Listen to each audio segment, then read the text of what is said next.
Fala galera, professora Denise aqui falando para vocês com mais uma aula de literatura. E hoje nós vamos continuar nossos estudos a respeito do romantismo no Brasil, né? Essa escola literária aí brasileira que teve grande importância na construção cultural e da nossa literatura. Então, antes de eu falar aqui, deixa eu só tentar, né, recapitular aí as aulas anteriores, os vídeos anteriores até, né? Para quem não viu os vídeos, ou mesmo que viu e não lembra, vamos lá. O romantismo, gente, eu vou dividir essas aulas, né?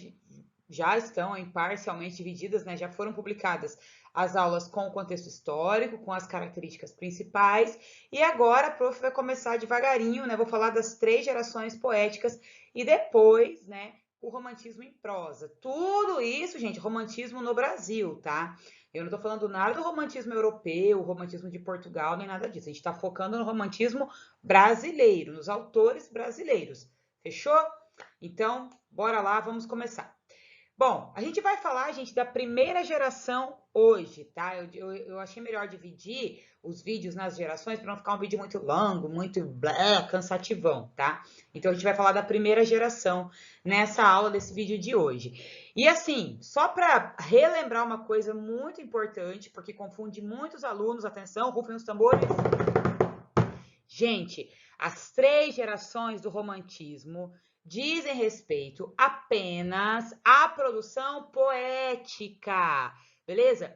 Quando você ouvir falar em primeira, segunda, terceira geração do romantismo, tudo que foi feito nessas gerações, nessas divisões, tudo é poesia, são poemas que foram feitos, beleza? Mas, professora Denise, confunde, meu Deus, eu sei. Então, por exemplo, uma coisa que a galera tem muita dificuldade, confunde bastante, é porque o autor José de Alencar, que é do romantismo, escreveu o livro Iracema. E o livro Iracema possui uma das características mais fortes do romantismo, né, que a gente já falou na aula anterior, vamos retomar nessa, que é a questão nacionalista barra indianista. E a galera, meu, sim, José de Alencar, ele é do romantismo, e sim, ele é da primeira geração. Não, ele não é, porque José de Alencar escreveu textos em prosa, ele escreveu romances. E, repetindo, as gerações dividem apenas a produção de poesia, beleza? Confunde mesmo e despenca nas provas tudo da vida, tá, gente? Cai muito nos vestibulares, já caiu muito no Enem. Então, aquele enunciado gigantão que vai falar assim, olha, analisa o item 2 e 3. Daí o item 1 vai falar assim, Gonçalves Dias e José de Alencar pertencem ao romantismo brasileiro e ambos são escritores da primeira geração. Aí você, matei, Enem, vem em mim, aqui, eu sei dessa questão, eu estudei.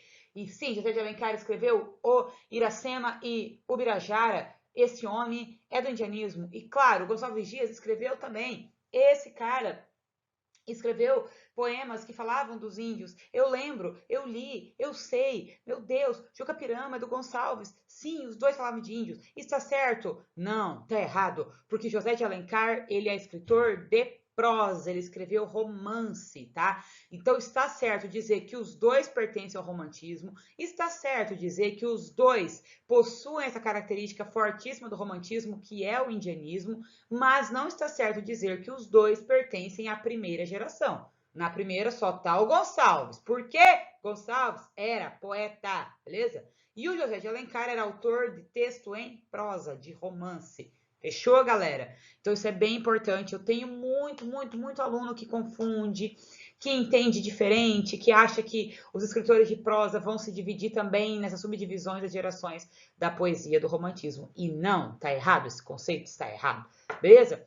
Então vamos a ela, né? A nossa primeira geração do romantismo.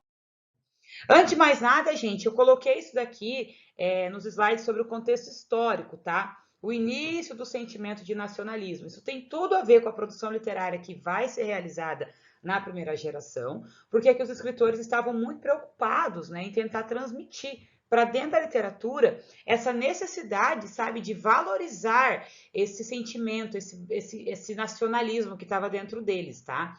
Então eu lembro que a prof até comentou na aula sobre as características que o patriotismo que nasce aqui no romantismo, ele está muito ligado à ideia de amar o país, de amar a cultura, de valorizar, né, as características do nosso país, as paisagens, os lugares e as pessoas que viviam aqui desde sempre, que são os povos indígenas. Então, esse nacionalismo e esse patriotismo tem tudo a ver com a valorização de uma cultura e arte própria nossa, que seja nossa, sabe? E que não venha diretamente de Portugal, da Europa, enfim, mas que seja do Brasil, beleza? Então, nasce esse sentimento nesses escritores com essa necessidade, né, de valorização mesmo das raízes e das culturas nacionais.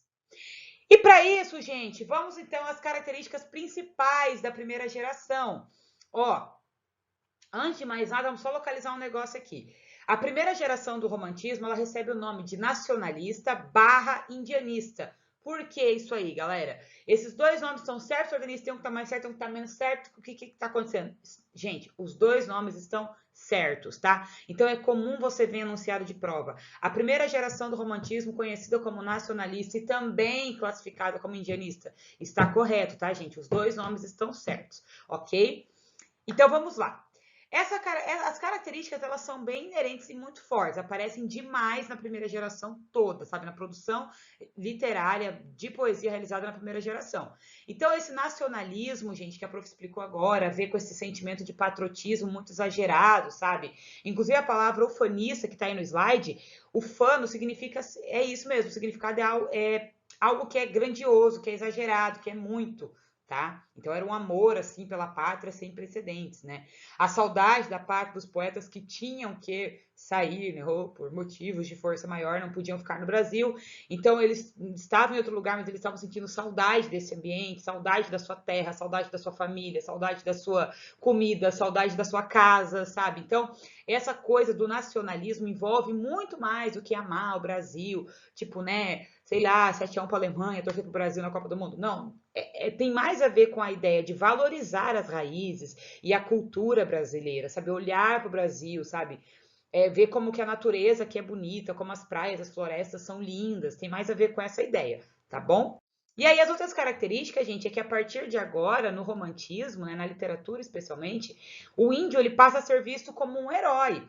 E não é um herói de capa ou com armadura de ferro muito cara, né, igual o Dr. Stark. Não, é um herói porque ele é uma pessoa que luta, que tem as suas próprias convicções, suas próprias crenças, mas que ele também comete os seus erros, porque ele é um ser humano. Então, ele é o cara que vai ter sentimento de heroísmo, porque ele vai tentar, né, se prevalecer, ele vai aparecer na literatura como alguém que merece, precisa ser valorizado, sabe? Porque tem que ser resgatado esse sentimento de olhar para os povos indígenas com respeito, porque eles merecem esse respeito.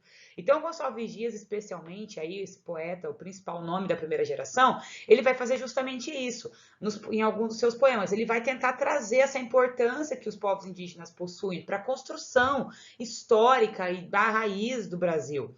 E uma coisa que é muito legal é que ele coloca nos poemas descrições, sabe, de ritos que são comuns, de danças, sabe, até de guerras, né, que alguns povos acabavam guerreando com outros. Ele descreve isso nos poemas, porque isso deveria ser, né, normal, porque era como essas pessoas viviam. E tá tudo bem, né? Eles pertencem a isso é a cultura deles e tá tudo certo.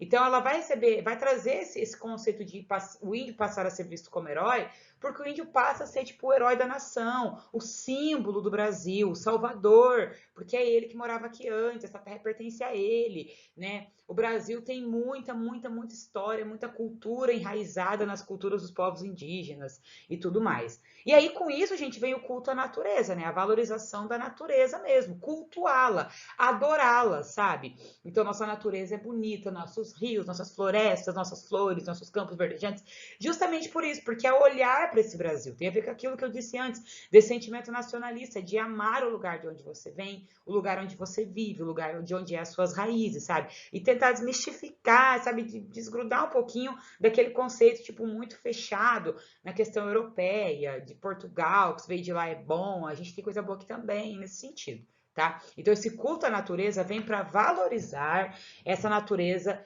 local do Brasil, juntamente com a ideia de valorizar e respeitar os povos indígenas.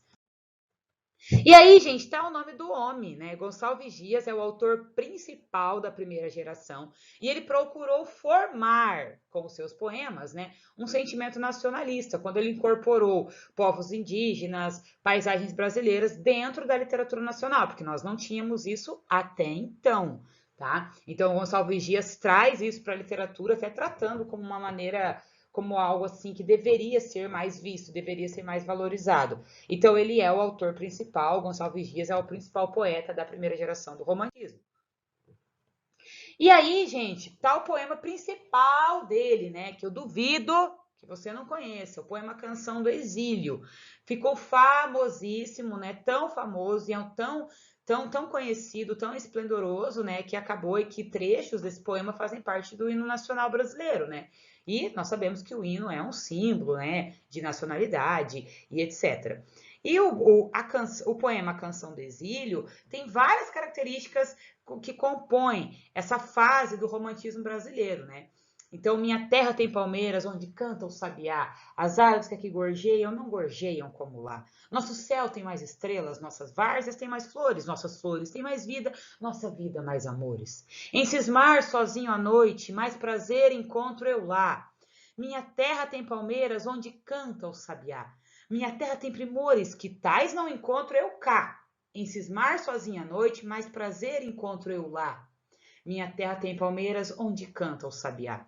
Não permita, Deus, que eu morra sem que eu volte para lá, sem que desfrute os primores que não encontro por cá, sem que dá vista às palmeiras onde canta o sabiá.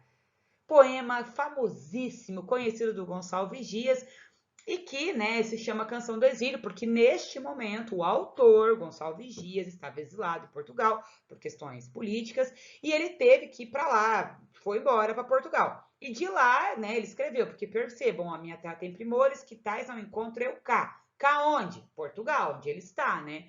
Mas prazer encontro eu lá. Lá onde? Na minha terra, onde é a terra? O Brasil, porque ele tá com saudade.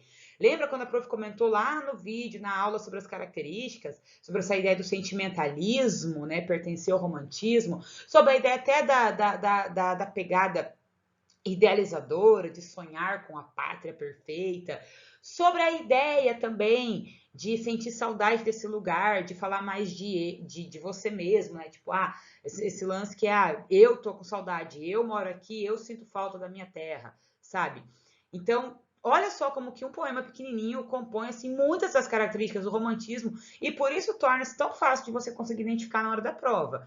Então não é só lembrar que o Gonçalves Dias é o autor do romantismo, beleza, decorei. Não é para decorar, para aprender, para entender o negócio aqui, ó.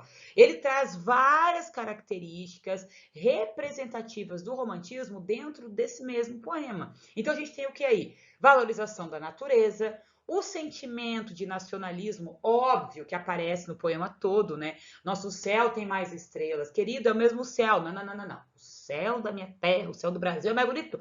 Gonçalves, como assim, né? É o mesmo céu, querido, as mesmas estrelas. Não, não, não, não, não. Lá na minha terra é mais bonito, né? Não permita, Deus, que eu morra sem que eu volte para lá. Porque ele tá lá exilado e ele não quer, tá pedindo para Deus, Deus, por favor, quero voltar para minha terra se eu morrer. Por favor, dá uma força aí para nós. Então, assim, todo o poema, ele traz essa ideia, né, de nacionalismo, de patriotismo, valorização da natureza, etc. Então ele transmite, né, essa saudade do eu lírico, lembrando, né, o eu lírico, não, professor, mas era o Gonçalves, ele mesmo, sim, mas a voz do poema é do eu lírico. E essa voz transmite para nós um sentimento saudosista, né, de lugar, de saudade da terra, que a terra está num lugar muito distante. E sempre colocando, né, gente, a terra natal, assim, como elemento principal e mais poderoso, né? Valorizando demais essa terra natal como tipo lugar, melhor lugar para se viver, o lugar mais legal para morar e etc. É isso, gente. Obrigado para quem viu a aula até aqui. Até a próxima aula com a segunda geração do romantismo.